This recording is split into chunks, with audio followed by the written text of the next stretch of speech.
Hey guys, welcome to HipHughes History. My name is Mr. Hughes and this is Noam Chomsky, and we deliver lessons on the internets. That's right! We're about to teach you the very basics about the Cuban Missile Crisis, so you can get through the next dinner conversation without looking like an idiot, or maybe you gotta throw down an essay, or you're studying for a test, or you just like learning. I don't care! Let's go! Giddy up! Alright, let's start first with geography. So if you look at the map really quick, obviously Cuba, really close to the United States and the Caribbean, 90 miles from the shores of Florida. So if I'm writing about the Cuban Missile Crisis, which occurs in October of 1962, I'm going to start with geography and talk about proximity and closeness. And then I'm going to backtrack, go back in time. Let's go, watch.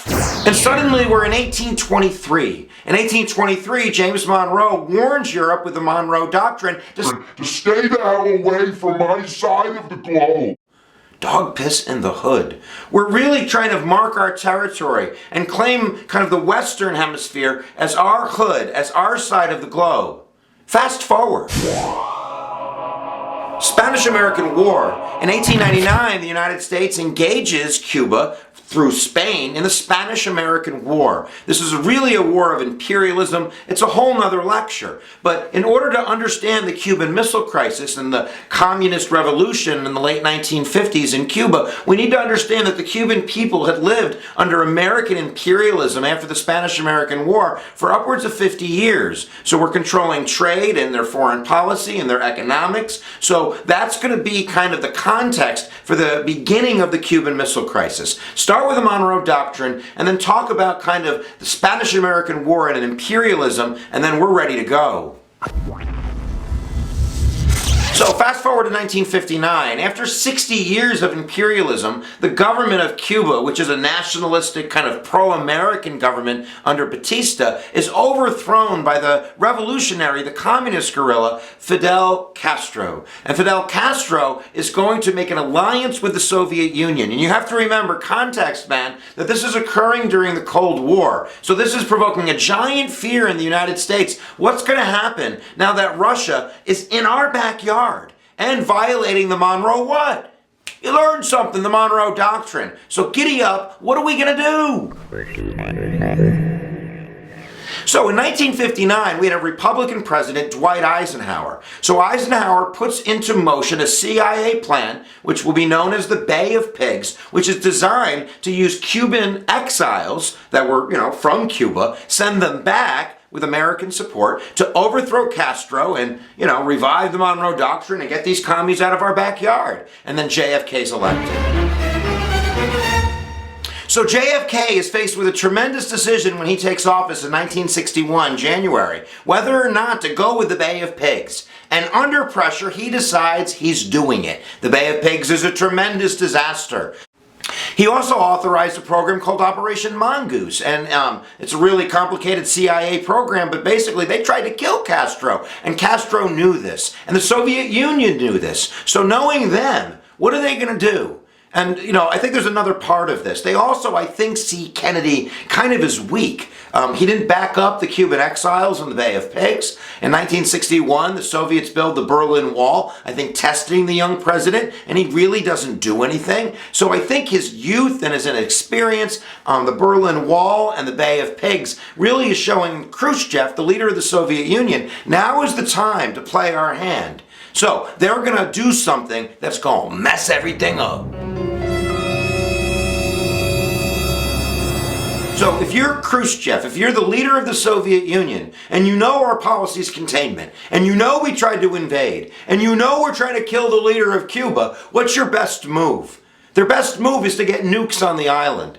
Now, if you compile the contextual ideas that I just laid out for you, and you kind of understand that JFK is really young, and Khrushchev has seen JFK falter with the Bay of Pigs. He's seen JFK not react strongly when they built the Berlin Wall in '61. He's going to make his move. So in the summer of 1962, he begins to install ICBMs, intercontinental ballistic missiles, pointed at the United States, under our noses.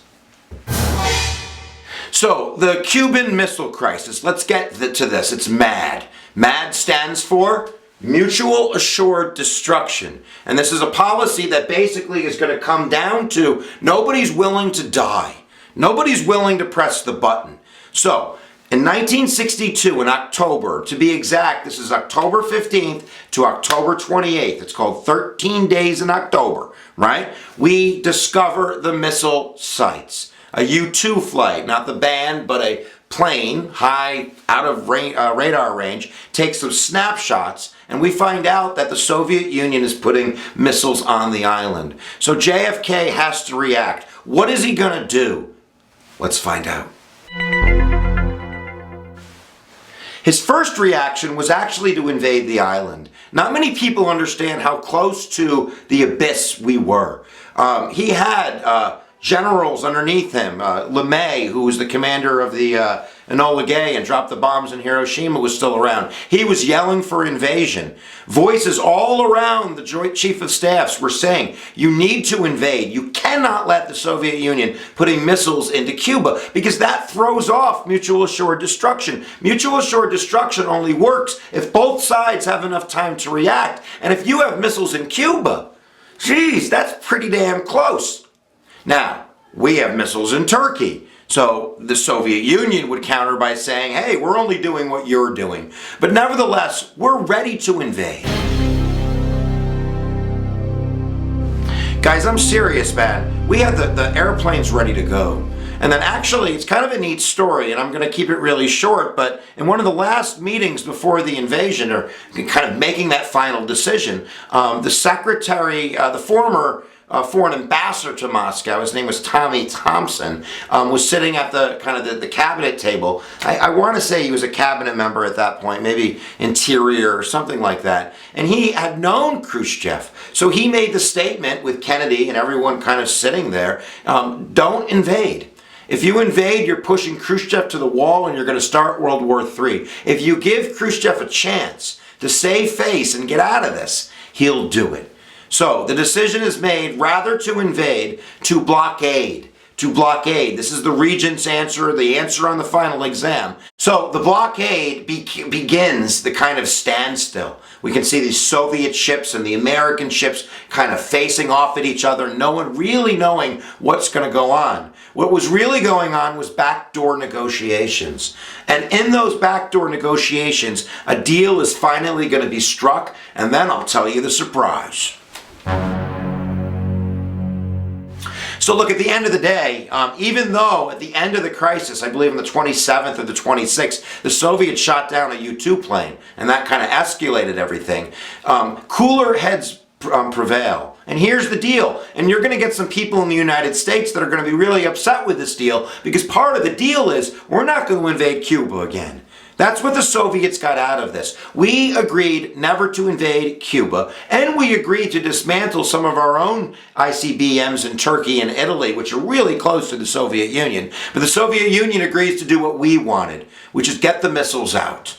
So, kind of everybody saves face. But the communist regime is going to remain in Cuba. And Castro, he's still ticking. He's not in charge anymore, but he outlived Eisenhower. He did JFK, LBJ, and then after LBJ, he went through a Nixon. Then he went through Ford and Carter and Reagan and Bush 1 and Clinton and Bush 2 and now Obama. And I might even miss a president. That's a long time, guys.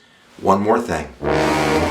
So the last thing, and one other answer I've seen before is we created a phone line between the Soviet Union and the United States, kind of like a hotline where we can talk to each other to avoid, miscommunication that could have ended in war. And you might say, like, maybe we wouldn't have had a war. Maybe we would have invaded and kicked out Castro and gotten communists out of there right away. But what nobody knew at the time that we know today is not only were the missiles being put together, the missiles were put together.